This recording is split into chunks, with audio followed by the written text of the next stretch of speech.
Olá! Nosso Viralizar Pod está começando e hoje temos uma história de superação de vida. Estamos com a Ágata, ô Glória! Para quem conhece a Ágata nas redes sociais, esse é o bordão dela, tá bom, pessoal? E vamos saber quem é a Ágata, como surgiu a Ágata agora na igreja, que a Ágata agora é da igreja, mas ela não era. Então vamos ver como foi esse processo aí até ela chegar lá na casa de Deus. Quem sabe anima você a procurar Deus também. A você que tá indeciso, a você que já era e tá desviado, voltar, tá bom?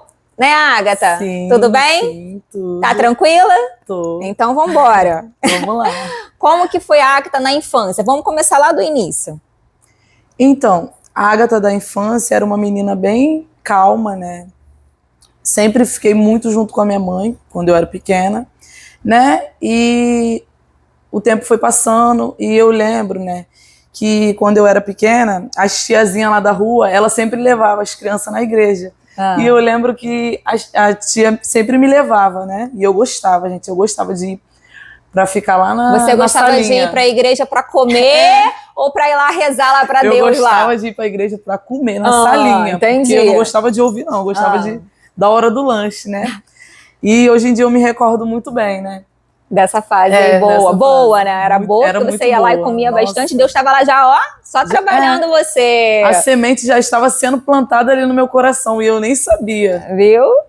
Aí você ia na igreja e depois? Aí conforme foi passando o tempo? Sim, aí foi passando o tempo, né? Aí houve a separação dos meus pais e eu não quis mais saber de ir na igreja, né?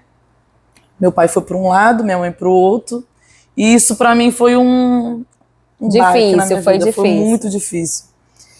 E eu fiquei do lado da minha mãe, fiquei com minha mãe, né? Mas você se manteve presente na vida do seu pai? Você Sim, meu pai sempre foi um pai presente, tá? Meu pai sempre foi um pai muito presente. Até porque, assim, a separação de um pai e mãe, eles são porque o pai e a mãe provavelmente não estavam dando certo. Mas o amor de filhos, ele não acaba, continua. Né, um pai presente, uma mãe presente, isso vai continuar prevalecendo na vida da criança, né? E foi isso que aconteceu lá na sua casa. Sim, só que eu, dentro do meu lar, era muito conturbado, né? E eu ali, pequena, vendo essa cena toda, eu acabei... Eu guardava tudo muito pra mim, entendeu? Eu não falava com ninguém o que eu passava ali dentro daquele lar. E... eles tomaram essa decisão e para mim essa decisão, eu lembro como se fosse hoje, foi muito difícil para mim. E eu não falei para eles que aquilo foi difícil para mim, eu guardei para mim. E quis, né? E que não é o ideal, tá, gente? O ideal é você conversar, falar, né, Ágata? Até para não passar pelo que você passou, provavelmente, guardando para você uma coisa que não era legal. Então, aconteceu uma separação, procura uma ajuda, conversa, diz que não tá legal para que as coisas se caminhem melhor dali para frente. É isso aí. E aí você foi, não foi legal para você? E eu, ao decorrer do tempo, né, eu fui crescendo, fui ficando adolescente, fui conhecendo minhas amigas. Gente, eu era uma menininha difícil. Foi conhecendo o mundão. Fui conhecendo o mundão. Aí eu conheci a bebida. Com 15 anos eu conheci a bebida. E eu só queria saber daquilo. Eu começava a beber todo dia. Você se formou na escola? Sim. Você estudou até que série? Eu tô estudando. Aí, naquela época você parou o estudo? Não parei estudo. Não. Eu bebia muito, mas eu sempre fui muito consciente. Até trabalhava, tá? Desde a minha adolescência que eu sempre trabalhei. Sempre tive uma responsabilidade. Às vezes eu ia virada, porque, né? Aí eu comecei a pegar gosto na bebida, né? No momento que eu bebia, eu me sentia a menina mais alegre, sabe? Vivia rodeado de amigos e nessa, né? A gente bêbada faz amigos, vivia rodeado de amigos. Só que nessa eu fui passando por situações, né? Fui começando a quebrar minha cara. Que Deus vai mostrando isso, né? Deus vai quebrando, permitindo. Isso aí. Deus vai permitindo. E eu sabia, gente, que não era meu lugar ali. Eu sabia, eu sempre sentia que minha vida não ia ser aquela, né? Mas eu também não imaginava que Deus ia mudar minha vida um dia, né? E eu tinha uma identidade muito distorcida, né? Você frequentava, assim, essa noitada que você fala de bebida e tal, era assim, você saía com seus amigos, bebia, depois ia trabalhar, depois ia pra casa, Sim. ou você ia trabalhar e tal, e depois voltava pra rua, ou você saía todos os dias? Eu lembro que minha mãe falava assim pra mim, quando amanhecer, assim que eu comecei a sair, quando amanhecer, antes de amanhecer eu quero você aqui. Aí eu dava 5 horas da manhã que ia amanhecer, eu saía correndo pra ir pra casa. Né? Mas teve um momento da minha vida que ela já não tinha mais controle sobre mim, né? E eu queria ficar bebendo. Eu queria ficar bebendo todo dia para suprir um vazio dentro de mim. Eu não gostava de ficar sóbria, acredita? Acredito. Tinha vezes que minhas amigas, meus amigos, eles não tinham dinheiro e eu falava, não, vamos beber sim, vamos dar um jeito, né? Eu cheguei a viver em um mundo de prostituição, né? Porque eu acho que você deve ter chegado nesse ponto, é só uma opinião, tá, gente? Sim. Não é isso que aconteceu. Porque como você ficou com esse vazio lá do pai e da mãe, você ficou chateada, provavelmente não gostou, então você buscou na bebida o refúgio para suprir aquela dor que você não tinha contado para ninguém. Foi mais ou menos isso? Então, quando a gente começa a beber, né? Não é porque a gente quer. A gente prova, assim, quando a gente for ver, a gente já foi, né? E também a bebida traz também, né? Que traz uma alegria passageira. Eu percebi isso, que traz uma alegria passageira. Eu bebia, curtia, mas quando eu deitava a cabeça no travesseiro, vinham uns pensamentos, gente, até de tirar a própria vida. Eu senti um vazio, que hoje em dia eu falo que esse vazio, ele é do tamanho do Espírito Santo. Só Deus preenche esse vazio. E só Deus que preencheu esse vazio, porque eu passei, longos e longos e longos tempos. Você ficou quantos anos assim, nessa fase? Eu fiquei 21 anos, tá? Eu tenho 22 anos, faz um ano que eu me converti. Não, mas você ficou, quantos anos você ficou que seus pais se separaram, que você começou a beber, o tempo que você começou a beber? Eu comecei a beber. Você ficou quanto tempo, assim, até você ir pra igreja? Dos 15 até quantos anos? Dos 15 até os 21. Então, 6 anos. 6 anos Você ficou 6 anos lá bebendo, e nesse meio tempo você engravidou. Conta. E eu engravidei, né? Mas você engravidou, lá vai tu. Gente, eu não esperava engravidar, tá? No auge da minha juventude, que eu achava que estava no auge, né? Eu engravidei. Você tinha quantos anos? Eu tinha 21 anos. 21? Faz um ano que eu engravidei. Eu engravidei de uma pessoa que eu não esperava, tá? Porque sim, gente, eu ficava com um e com o outro, né? Eu vivia uma vida de prostituição totalmente. Bebia, aí ficava com as pessoas. E era isso tudo, eu me sentia um vazio, né? E aí eu engravidei. E quando eu engravidei, gente, meu mundo parou, sabe? Eu lembro como se fosse hoje, o primeiro momento. Sabe quando você fica com luto? Eu fiquei com luto da minha vida. Já no primeiro, quando eu vi o teste, eu fiquei com luto já da minha vida. Agora acabou. De curtição. Agora acabou. Eu falei, meu Deus, meu mundo, minha vida, meu Deus. Eu não sabia, né, que já era um propósito de Deus ali, né? E assim que eu descobri que eu tava grávida, eu já encerrei. Eu vou te cortar só pra você não ficar tão triste. Porque, Sim. assim, eu passei um pouquinho mais ou menos do que você passou também, assim, não questão de prostituições, essas coisas assim. Sim. Mas eu também fiquei numa fase de vida que, quando eu me separei do meu primeiro marido, eu também fiquei uns 2 anos assim, saindo, bebendo, curtindo. Mas por quê? Porque eu não fiz isso na minha adolescência. Eu não tive, meu pai não deixava eu sair, meu pai não deixava eu fazer nada. Então, quando eu me vi livre, eu falei, agora é a hora, né? Agora eu vou curtir, vou aproveitar. Aproveitei, fiquei uns 2 anos lá aproveitando.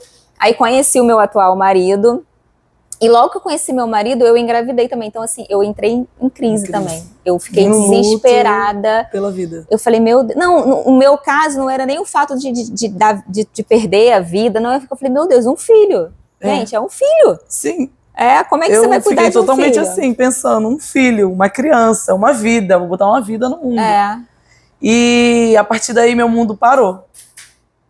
Meu mundo parou e eu só queria viver pro meu filho, né? Aí eu fui bater a ultra, comecei, né, os tratamentos. E lembrando, gente, eu não estava com o pai da criança. O pai da criança dava assistência financeiramente, né? Mas não ia ser aquele pai presente, né? Casado com a mãe. Lembrando que eu tô com meu marido até hoje, tá? 15 anos. Ô, Glória! Isso aí. E a partir daquele momento que eu descobri a gravidez, eu fiquei com... agora eu devo viver pela criança. Devo fazer tudo pela criança. Você já começou a sentir dentro de você que você precisava mudar. Sim. Aí eu senti uma vontade de ir na igreja. Aí eu fui na igreja. Mandei mensagem pro meu amigo, Felipe, ô Glória. Ô Glória, Felipe. Te amo, Felipe. Mandei mensagem pro meu amigo e ele passou o endereço da igreja dele e eu fui lá visitar, por acaso. Cheguei lá na igreja, a igreja estava super cheia, sentei lá fora. Sentei lá fora mesmo, tipo, da porta pra fora. Ficou com vergonha, porque a igreja estava cheia ou porque não tinha lugar? Não. Aí, chegou lá, eu toda, né, roupa de saída... Aquelas roupas lá, né? Aquelas calças... De piriguete. Aquelas calças coladas no corpo. Cheguei lá. Aí sentei lá. Gente, eu senti a presença de Deus lá do lado de fora. Você estava grávida. Eu estava grávida. Mas ninguém sabia ainda. Senti a presença de Deus lá do lado de fora. Sabe aquela presença que você sente uma vontade de ir lá na frente aceitar Jesus? Eu senti essa vontade. Mas aí eu não fui. Fui pra casa. E também eu falei, toda segunda-feira eu vou vir na igreja... Mas eu nunca mais vou sentar aqui fora, vou sentar lá na frente, vou chegar cedinho. Aí eu lembro que eu começava a ir pra igreja grávida toda segunda-feira e sentava lá na frente, mas eu não ia aceitar Jesus. Aí teve uma quinta-feira que eu resolvi aceitar Jesus. E aí você foi numa quinta esporádica, você ia toda segunda. Isso aí já fui na quinta, né? Falei, pô, vou aceitar Jesus na quinta? Quem nunca fez isso, gente? Vou aceitar Jesus na quinta, porque na segunda é muito cheio, muita gente vai me ver. Na quinta, quem nunca fez na isso? quinta ninguém vai me ver aceitando Jesus. Eu não sabia dessa história, pô, que tipo, na segunda era muito cheio e quinta eu vou aceitar que ninguém vai ver. Na minha igreja, segunda lota. Na quinta, né, o pessoal... Vai menos pessoas. Eu falei, vou ter uma estratégia, né? Falei, vou aceitar Jesus na quinta. Então ninguém viu aceitando Jesus. Entendi. Ninguém. Aí aceitei Jesus na quinta e fiquei indo pra igreja. Aí já quiseram me empurrar pra aula do discipulado pra me batizar, mas eu não quis. Eu sempre tive muito temor a Deus. Muito temor a Deus. Até quando eu era do mundo, o pessoal podia falar qualquer coisa, menos coisa que desrespeitasse a Deus. Menos blasfêmia com o Espírito Santo. Eu sempre tive muito temor a Deus, né? E eu sempre, quando eu estava em alguma situação, porque eu passei por muitas situações... Recorria a Deus. Eu recorria a Deus. Eu orava, tá? Eu orava, gente. Toda vez que eu ia dormir, eu falava, Senhor... Eu orava, falava com Deus. Me tira dessa vida, né? E hoje em dia eu tô vivendo orações que... Porque, assim, eu vou falar com uma pessoa que não é da igreja, que sou eu, né? Não sou da igreja. Mas, por mais que você seja do mundo, é claro que não é isso que é a proposta, nem o propósito. Mas a gente ora, né? Sim, eu oro todas as noites antes de dormir, eu com meu filho, eu procuro fazer o bem, eu procuro fazer o correto, eu procuro... Entendeu? Então, assim, não é porque também você é do mundo que você também não vai orar. É verdade. Né? Então, assim, até porque, de repente, através da oração, Deus vai fazer, de repente, alguma vez, algum chamado Deus e vai te levar. Deus escuta, ele não quer saber de como a gente está orando, aonde a gente está orando, ele quer ver o nosso coração. Ele quer que seja sincero. Gente, se vocês também não forem da igreja, mas orem. Rezem, da forma que vocês acharem melhor. O importante é vocês estarem procurando a Deus da maneira que vocês sabem, que vocês podem. Uma hora, se for o caso, Deus vai tocar lá no seu coração e vai te levar. É igual eu, né? Quando eu menos esperei, Deus me arrancou de lá e eu orava isso. Então, e ele, na verdade, ele já...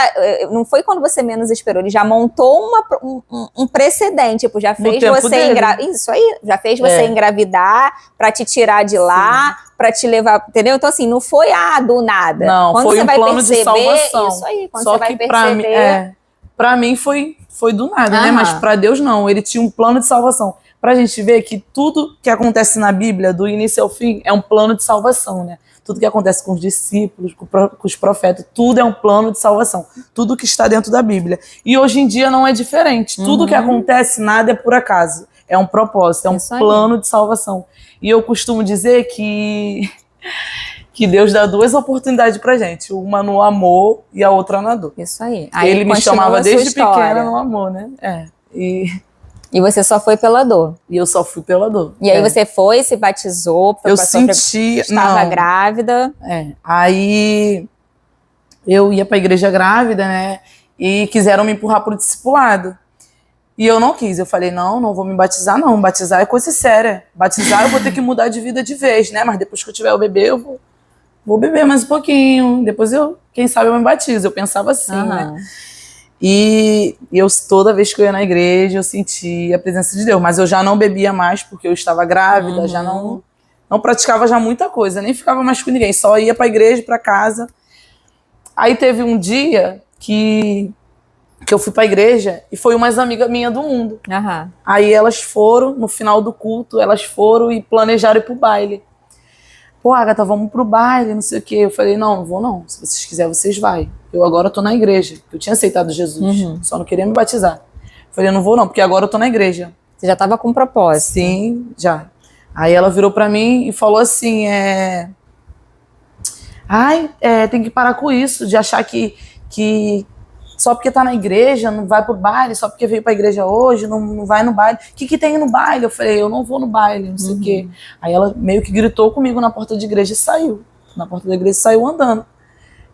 Nesse dia eu fui pra casa chorando. Falei, Senhor, que isso? Não sei o quê, minha própria amiga. Enfim. Aí eu continuei indo pra igreja grávida. E aí, gente, eu descobri que meu filho era um menino. Fiz a ultra, descobri que ele era um menino. Aí meu mundo parou. Falei, meu Deus. Meninão. Meu mundo parou. Meu sonho era ser mãe de menino. Meu sonho. Aí eu vivi só pra ele. Eu já mimava a criança, eu mimei mais ainda, né? Comecei a comprar tudo do melhor. Eu trabalhava, juntava dinheiro, comprava tudo do melhor. E eu comecei a planejar o chá de bebê. Né? Falei, não, tem que ser a melhor mesa. Você planejou o chá de bebê, mas você tava com quantos meses, mais ou menos? Com 7 para 8, planejando o chá de bebê. Já começando os planejamentos, já comprando as coisas. Porque eu fiz tudo sozinha, tá? E comecei a comprar as coisas do chá de bebê, do Gael, né? De Safari, ia ser lindo. Aí fiz 8 meses. Na semana do chá de bebê, eu senti do nada, faltava uma semana certinho para fazer o chá de bebê. Eu senti do nada uma vontade de fazer uma ultra. Sendo que, gente, eu já tinha feito todas as ultras. Completas já. Completa, quem é mãe sabe, né? Tem um limite de ultra, eu já tinha feito toda, até a morfológica, que vê tudo do bebê, e tava tudo ok, né?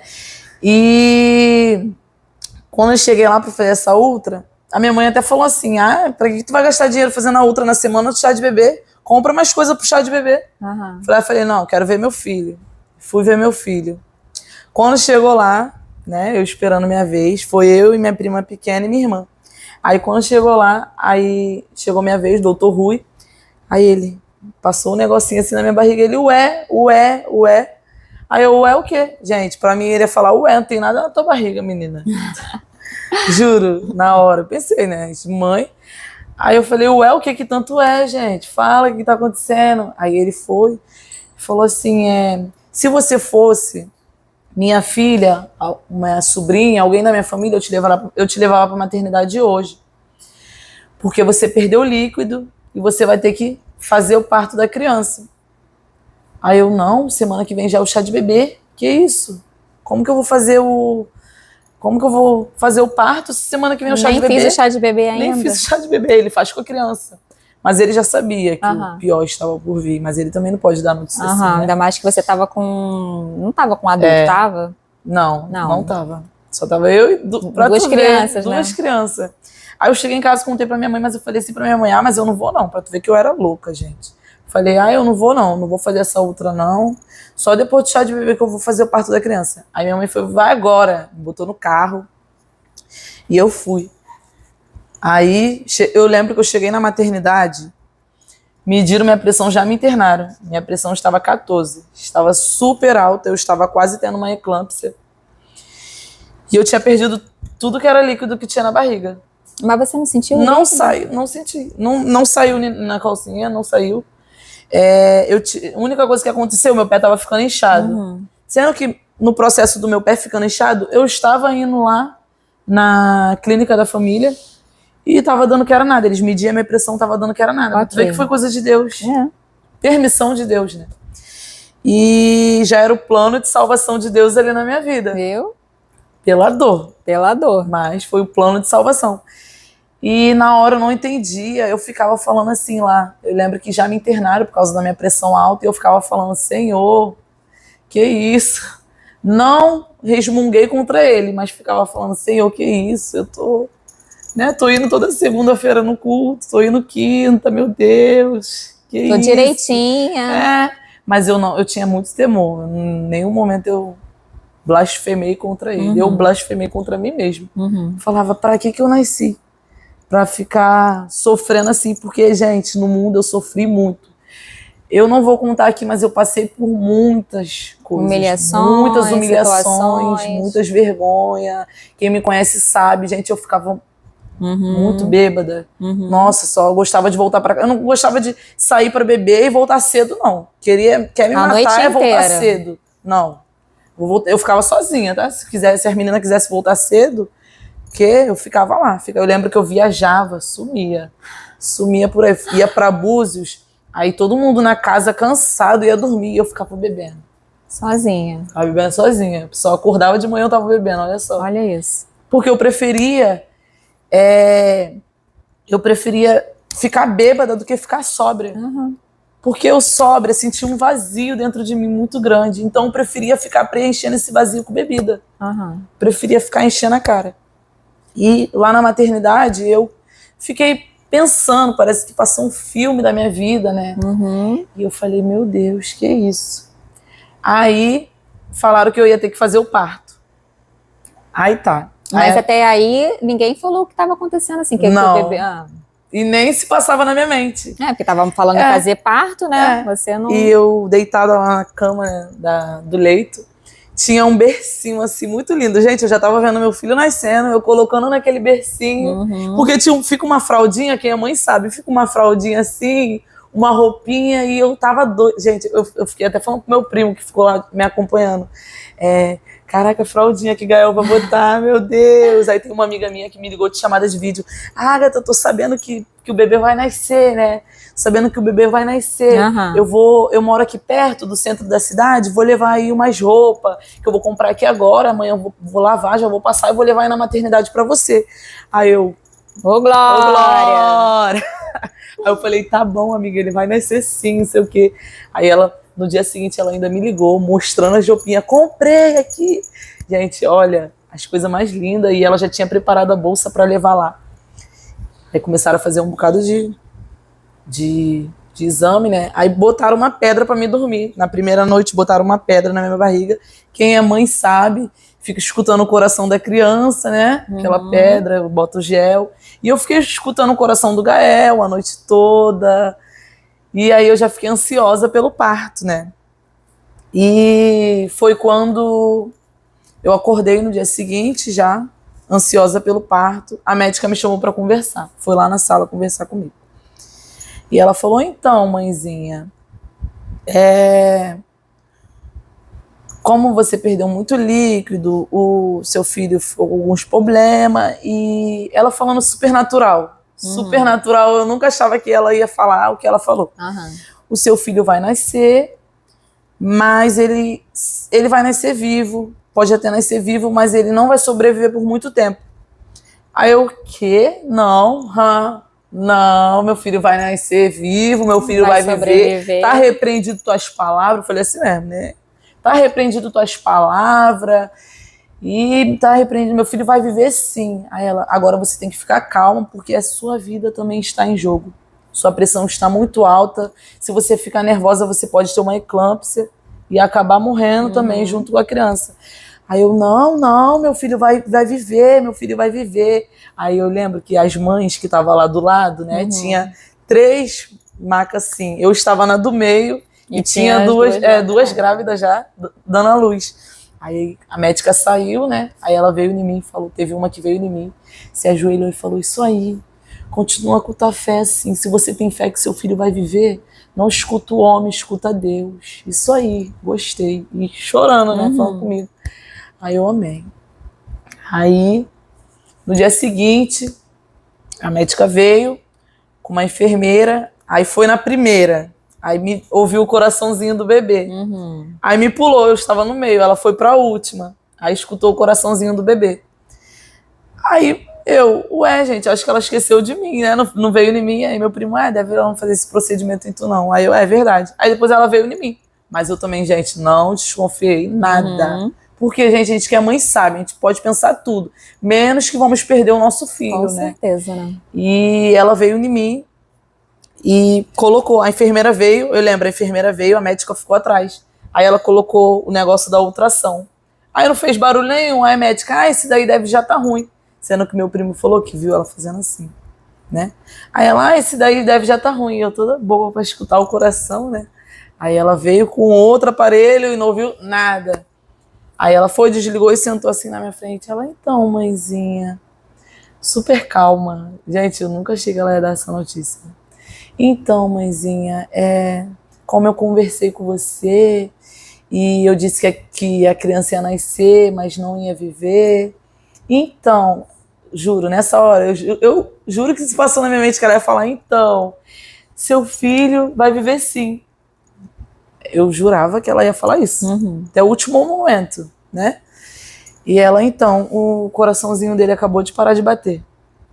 Quando ela falou isso, eu lembro que deu até um preto assim. Não é uma notícia agradável de se receber, né? Não é. Meu bem mundo complicado, parou. exato. Meu mundo parou. Eu, Gael, só sabia gritar, Gael, Gael, Gael. E ela falava, mas você tem que ficar calma, porque a sua vida está em risco. A sua pressão está muito alta, e qualquer momento você pode ter uma eclâmpsia. E eu comecei a gritar. E as mulheres que estavam lá do lado começaram a chorar, os médicos tudo também ficaram muito sentido, né? Eu estava com um mau barrigão. E nesse caso, eles também tiram você de lá, né? Porque já me isolaram. Tiraram até para fazer o seu parto, também para não deixar as outras mães nervosas também, porque senão também poderia prejudicar elas também, né, no caso. E eu só fui ter o filho no dia seguinte, tá? É? Sim. Eu fiquei... Que não era o correto, né? Que não era o correto. Eu fiquei 10 dias internada. Mentira, é? Não era o correto. Eu não entendi o porquê. Eu resmunguei. Porque elas falaram que eu ia ter que fazer o parto normal. E eu fiquei, meu Deus, que luta é essa? O bebê já tá morto dentro de mim, como que eu vou fazer pra tirar esse bebê normal? Aí você fez normal ou cesárea? Normal. Aí elas começaram o processo de induzir. E eu só tive no dia seguinte, tá? Ele ficou um dia morto dentro de mim. Eu só tive no dia seguinte. Aí começaram o processo de induzir a criança. E nem a bolsa tinha estourado, elas estouraram a bolsa, né? Porque tava com 8 meses ainda. Estouraram a bolsa. E eu ficava lá, meu Deus, que dor é essa? Senhor, não sei o quê. Só sabia falar com Deus, né? Porque na hora do desespero a gente só sabe procurar Deus. Só lembra de Deus. A gente só lembra de Deus. Não lembra nem da nossa mãe, nem do nosso pai. A gente só lembra de Deus, né? E eu ficava lá, Senhor, que processo é esse? Que processo é esse? Parece que quanto mais eu resmungava do processo, mais ele te deixava mais ele lá. me deixava na maternidade, né? E minha pressão aumentava, minha pressão diminuía. Minha pressão aumentava, minha pressão diminuía. Eu lembro que teve uma hora que eu falei assim, mãe, minha pressão tá abaixando. Pega um copo de água pra mim. Quando ela voltou, eu já tava desmaiada. Voltei. E elas começaram a induzir meu parto. Aí eu entrei, gente, em trabalho de parto no dia seguinte, 8 horas da noite. E fui conseguir botar o bebê pra fora 1h50 da manhã. Caramba, que luta, hein? Isso que é uma luta. Já não tinha... Eu lembro que uma tia minha que ficou comigo, porque meu pai trabalhava, não dava mais pra ele ficar. Isso já era no terceiro dia.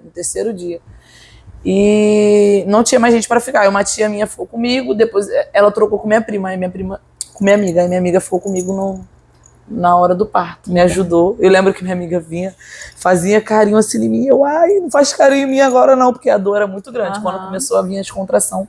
E eu consegui fazer o parto normal. Sim, você quando é bebê assim, vocês fazem enterro. Você fez enterro? Fiz enterro. Então, aí eu fiquei em um processo internada. Aí meu pai perguntou, né, se eu queria ir pro enterro, que eles precisavam fazer o enterro do Gael. Eu falei que só era para internar meu filho quando eu saísse de lá. E foi assim, né? E eu continuei lá na maternidade, fiquei 10 dias. 10 dias. Mas eu entendi tudo. Lá na hora eu não entendi. Eu só queria sair dali, gente. Porque toda hora que eu ganhava alta, todo dia que eu ganhava alta, porque eu ganhei alta várias vezes, quando eles iam me liberar, aí vinha a enfermeira só pra medir a pressão, pra sair tudo bem. Minha pressão ia lá e vum. Aí quando eu fui ver, no 8º dia, elas foram bater uma outra. Bora bater uma outra nela, né? Nada pra fazer com ela, tem que ficar controlando a pressão dela, bora bater uma outra vaginal nela. Aí quando bateram essa ultra, eu tava com o resto de placenta em mim. Se eu tivesse ido embora... você estaria toda infeccionada e tinha morrido. Morta. Se eu tivesse ido embora, com o resto de placenta, eu ia morrer. Isso aí. Em casa, porque eu ia sentir dor e eu sou difícil de ir no médico. Ainda mais que eu ia... E você nem ia deduzir isso, porque você tinha acabado de vir de cirurgia, você vai deduzir que ficou placenta. Foi tudo isso aí. Um livramento muito grande também pra minha vida.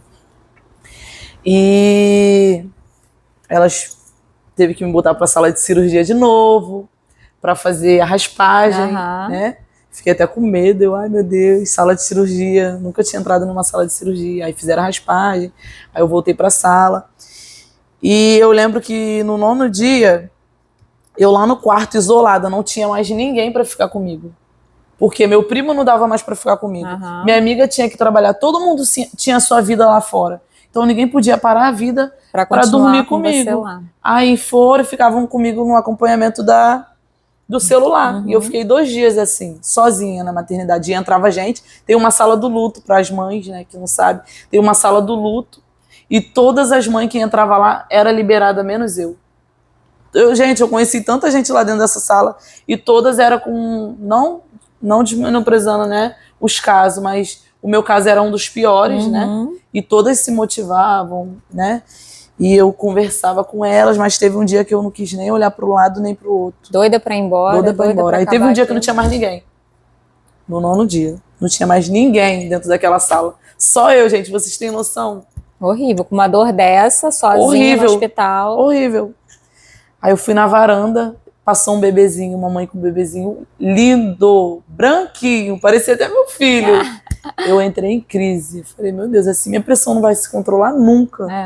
Nunca minha pressão ia se controlar assim. Eu vi uma criança tão linda, eu lembro como se fosse hoje, que eu comecei a entrar em crise, né, dentro daquela sala. Aí foi aí que eu entrei, fechei a porta, apaguei as luzes, só tinha eu, nem as médicas só iam lá pra medir minha pressão ou dar um remedinho de cólica e sair. Eu já tinha feito parto. E eu olhei assim pra janelinha, vi uma luz. Juro pra vocês, eu vi uma luz assim, olhei, só tinha nuvem, só tinha janela um quadrado assim. E eu vi uma luz. E foi aí que eu olhei para o céu, olhei para aquela luzinha da janelinha quadrada e falei, Senhor. Falei assim mesmo, lento. Não estava nem aguentando falar. Falei, Senhor, não estou mais aguentando a ficar aqui. Eu permito, Senhor, levar o meu filho, né? Eu entendo agora que foi tudo um plano de salvação e a partir de hoje, se o Senhor me tirar daqui, desse lugar, eu vou entregar minha vida como sacrifício vivo. Eu vou entregar minha vida por inteiro. Eu não quero olhar para trás, eu não vou olhar para trás. Eu falando muito sincero, de todo o meu coração. Meu coração ali ficou igual o de Davi, um coração muito sincero. Eu fiz a oração mais sincera da minha vida, mas foi na dor, gente. E eu não recomendo para ninguém esperar vir a dor para fazer uma oração sincera. Comece de hoje, comece de agora, a fazer a oração sincera. No seu quarto, se você está cansado dessa vida, essa vida de ilusão, porque essa vida de farra é uma vida de ilusão, uma vida de vazia, entendeu? É uma vida vazia. E eu falei, Senhor, eu permito que o Senhor fique com o meu filho. Que, gente, a gente é muito ignorante, né? Ele que me deu o filho. E ele levou de volta. E ele levou. E eu dei um presente pra ele, meu filho. Eu falo pras mães, todas as mães que já perderam Você deu 2 presentes pra ele. Você deu o seu filho e deu você. Não foi só Glória! Não foi só seu filho. Ele, numa tacada só, ele ganhou 2. Você viu? O plano de salvação pra minha vida. Eu não entendia, mas eu entendi. Hoje eu entendo que foi tudo necessário. E eu falei com Deus. E no dia seguinte... E eu falei que eu ia me batizar. Eu falei assim, eu vou me batizar, vou ficar firme e não vou olhar para trás. Eu só lembrava do povo lá na igreja me chamando para me batizar e eu falando, não é o tempo não. Quando for o tempo certo eu me batizo. E aí você foi lá, chegou na igreja e falou que ia se batizar. O pessoal falou o que para você? Me abraçaram, Glória. Você chegou lá feliz da vida e falou, agora eu vou me batizar. Eu já fui para aula do discipulado. Já fui para aula do discipulado de resguardo. Aí, no dia seguinte, que eu conversei com Deus, no dia seguinte as médicas foram lá e me deram alta. Eu falei, foi Deus. Foi Deus. Foi Deus. Não tinha outra desculpa. Explicação. Não tinha outra explicação. Foi Deus que me tirou dali. Agora eu tenho que cumprir o que eu prometi. É isso aí. Aí eu fui, fiz o enterro do meu filho. E desde essa oração, meu coração ficou já Leve. muito leve. Parece que saiu um peso de mim. Ficou muito leve meu coração. Ficou uma paz. E eu fui, fiz o enterro do meu filho. Vi ele. Né? Chorei a beça. Lógico. Mas eu permitindo que o Senhor levasse. Porque você é ser humano. Porque eu já tinha falado com Deus. E como eu tenho muito temor a Deus, o que eu falo com Deus, eu não volto atrás. É igual ele com a gente. Ele faz as promessas para a nossa vida e ele não volta atrás. Ele não é homem para que minta. Nem filho do homem para que se arrependa. Então, eu lembrei dessa palavra e fiz o mesmo. E aí, gente, tem uma palavra que mexe muito comigo. Eu até anotei aqui. Anotou, ela vai ler pra gente. Que essa palavra que foi a transformação na minha vida. Que fica em 1 Timóteo 1,15. Esta palavra é fiel e digna de toda aceitação. Que Cristo veio ao mundo para salvar os pecadores, dos quais eu sou o principal. Essa palavra, gente, quando eu escutei essa palavra no discipulado, ela mudou a minha vida. Porque eu achava que eu não queria me batizar, eu não queria ficar assim firme, porque eu não me sentia limpa para estar ali. Eu me sentia suja diante de Deus pelos meus pecados, entendeu? Então eu falava, não, eu não sou digna de merecer o amor de Deus. Eu não sou digna de me batizar, eu não sou digna de estar ali. Então, quando eu ouvi essa palavra no discipulado, eu falei, meu Deus, e o pastor Anderson, eu tô aqui. Ele falava, foi pela graça e de graça que Jesus, ele deu o seu Filho unigênito para morrer por nós na cruz, para perdoar os nossos pecados. Os seus pecados já está perdoado, Ágata. Ele falava para mim, os seus pecados já está perdoado. E foi aí que meu Deus, eu entrego minha vida por completo, agora eu aceito essa mudança na minha vida e daí foi bola para frente. E foi aí que nasceu o Glória! Ô, Glória! Daí foi só para frente. E aí o só para frente foram só coisas boas, porque Deus ele é digno, ele é maravilhoso. Ele é poderoso, quando a gente realmente coloca a nossa fé ali naquele propósito, naquela busca, que foi o que você fez, Sim. né? Deu sua vida lá naquela hora para ele. Dei. Por completo. Só veio coisas boas pra você. Gente, o que eu quero dizer de só coisas boas é no sentido de, claro que a gente passa perrengue, a gente tem situações difíceis, todo mundo somos seres humanos, mas as coisas boas que eu quis dizer foi com relação a que ela não viveu mais aquilo que ela vivia antes, né, que agora melhorou, que agora passa os perrengues, mas eles se acalmam de novo e se normalizam e vamos vivendo a vida. Sim. Não é não, Ágata? Então, o que mais importava na minha vida era a paz, e foi o que veio.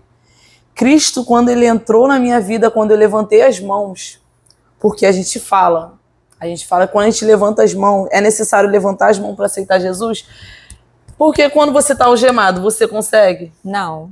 Levantar as mãos? Não, né? Então, quando a gente levanta as mãos, a gente quebra as algemas. A gente, se tiver alguma coisa nos aprisionando, entendeu? E a gente está deixando ele entrar, porque a palavra de Deus diz, eis que estou à porta e bato, né? Se a porta estiver fechada, ele entra? Não vai. Ele não vai entrar. Então eu abri a porta do meu coração, e foi aí que ele começou a entrar, ó, assim, ó, varrendo. Perdi amigos, eu achava que era amigos. Na verdade, você não perdeu. Livramento. Se foram. Tudo que tinha para ir foi. E tudo que tinha que permanecer, permaneceu. Permaneceu, isso aí. E está vindo coisas melhores. Muito melhores. E por que você está aqui hoje? Viu? Por causa de um propósito de Deus. Por causa de um propósito de Deus. Porque se não fosse Por causa Deus, de uma transformação. Por causa de uma transformação.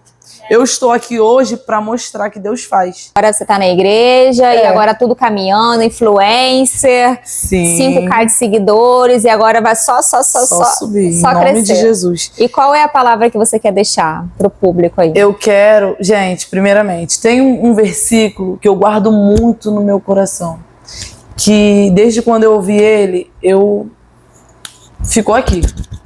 Guardei a sua palavra no meu coração para não pecar contra ti. E hoje eu passo esse versículo para a vida de vocês. Que vocês guardem a palavra de Deus no coração de vocês, para vocês não pecar contra ele. E eu convido a vocês que sentiram de Deus. Se vocês ficaram até aqui, vocês sentiram de Deus. Se vocês chegaram aqui, não foi por acaso. Tudo tem um propósito, nada acontece por acaso. Você não está vivo hoje por acaso. Eu não fiquei viva até aqui por um acaso, porque eu podia ter morrido no processo. Quantas pessoas eu perdi? Quantos amigos se foram?